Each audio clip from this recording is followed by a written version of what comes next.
ഈ ശബരിമല സ്നേഹം നിങ്ങൾക്ക് എന്തുകൊണ്ട് 2018 ഉണ്ടായില്ല? ഈ ശബരിമല അയ്യപ്പനോടും അവിടെ വരുന്ന വിശ്വാസികളോടും നിങ്ങൾക്ക് എന്തുകൊണ്ട് 2018 19 ഉണ്ടായില്ല? അഭിലാഷിനോട് ഞാൻ പറയാം, 2019 ശേഷം എന്തിനാണെന്നേ CPM-ന്റെ കേഡർമാർ വീട് കയറി ശബരിമല വിഷയത്തിൽ ഞങ്ങളെടുത്ത തീരുമാനം തെറ്റായി പോയെന്ന് പറഞ്ഞത്? അന്നും ഉണ്ടായിരുന്നല്ലോ കോടതി വിധി, ഇന്നും ഉണ്ടല്ലോ കോടതി വിധി.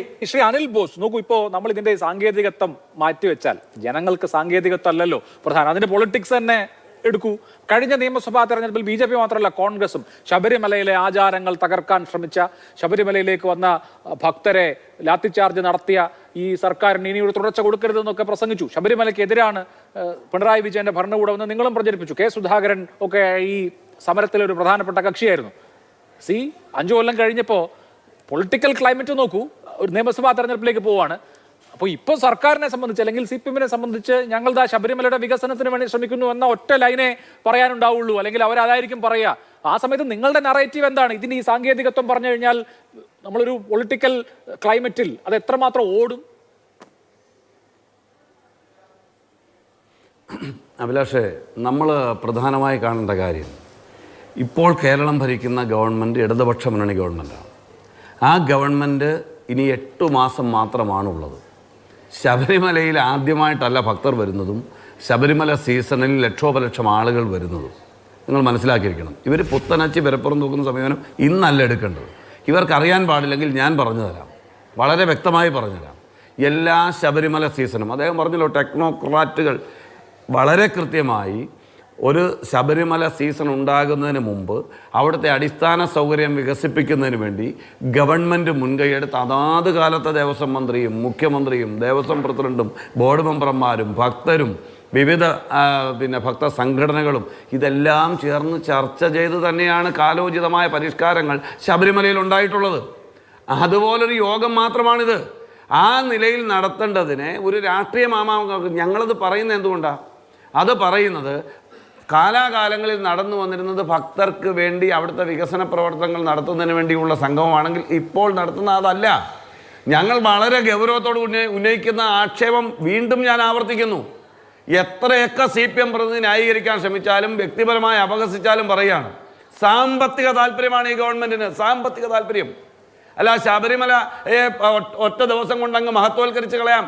എന്നാൽ ഇവർക്ക് എന്താ ഇത് തോന്നാഞ്ഞത്? കഴിഞ്ഞ 8 വർഷക്കാലം തോന്നാഞ്ഞത് എന്താ?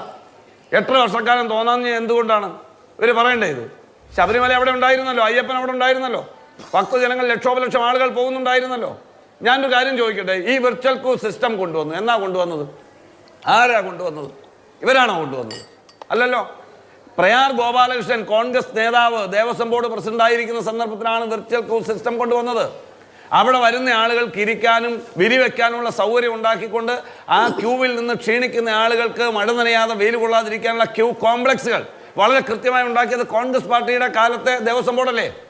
അത് കാലാകാലങ്ങളിൽ ഭരിക്കുന്ന ഗവൺമെൻറ്റും ദേവസ്വം ബോർഡും ഇത്തരം കാര്യങ്ങൾ ചെയ്യും. അതിൻ്റെ മേലങ്കിയൊന്നും അണിയാനല്ല ഞാൻ വന്നത്. അങ്ങനെ ഒരു സമീപനമല്ല നമ്മൾ സ്വീകരിച്ചത്. ഇവിടെ അതല്ല പ്രശ്നം. ഇവിടുത്തെ പ്രശ്നം വളരെ കൃത്യമാണ്. ഇവർ പറഞ്ഞല്ലോ, വിർച്വൽ ക്യൂവിൽ രജിസ്റ്റർ ചെയ്ത ആളുകൾ എല്ലാ മാസവും പോകുന്ന ആളാണ് ഞാൻ, എല്ലാ മാസവും പോകുന്ന ആളാണ് ഗോപാ ഞാൻ. മനസ്സിലായിക്കോ? ദേവസ്വം ബോർഡ് പ്രസിഡന്റ് നിഷേധിക്കേണ്ടേ? ദേവസ്വം ബോർഡ് മെമ്പർമാർ നിഷേധിക്കേണ്ടേ? അവർക്ക് സുഹൃത്തുക്കളായതുകൊണ്ടാണ് ഞാൻ പറയുന്നത്. അങ്ങനെ പോകുന്ന എല്ലാ സീസണിലും പോകുന്ന ഞങ്ങൾക്കാർക്കും എന്താ കിട്ടാഞ്ഞ അവസരം?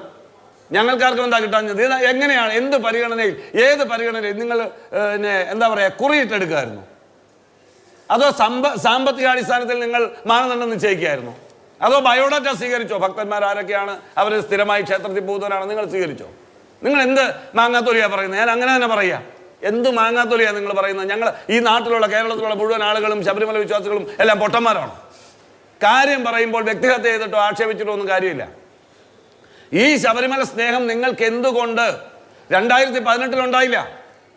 ഈ ശബരിമല അയ്യപ്പനോടും അവിടെ വരുന്ന വിശ്വാസികളോടും നിങ്ങൾക്ക് എന്തുകൊണ്ട് 2018 19 ഉണ്ടായില്ല?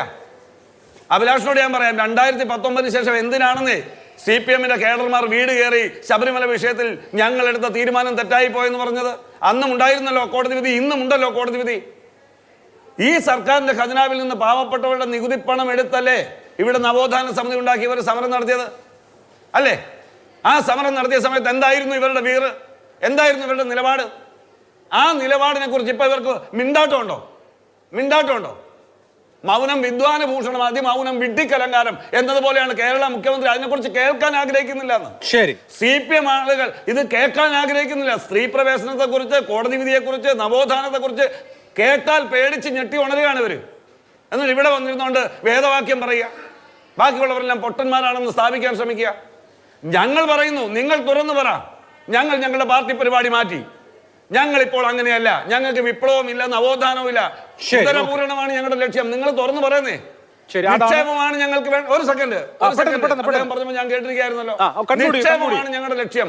നിങ്ങൾ തുറന്നു പറ, നിങ്ങൾ തുറന്നു പറയുന്നേ. ഇവര് നിങ്ങൾക്കറിയാമോ, അഭിലാഷിന് അറിയാലോ, സുപ്രഭാതം പത്രത്തിൽ പരസ്യം കൊടുക്കുമ്പോൾ കേരളത്തിന്റെ മുഖ്യമന്ത്രിയുടെ പടം വെക്കുക, മുസ്ലിം സമുദായത്തെ പ്രീണിപ്പിക്കാനുള്ള പരസ്യം കൊടുക്കുക.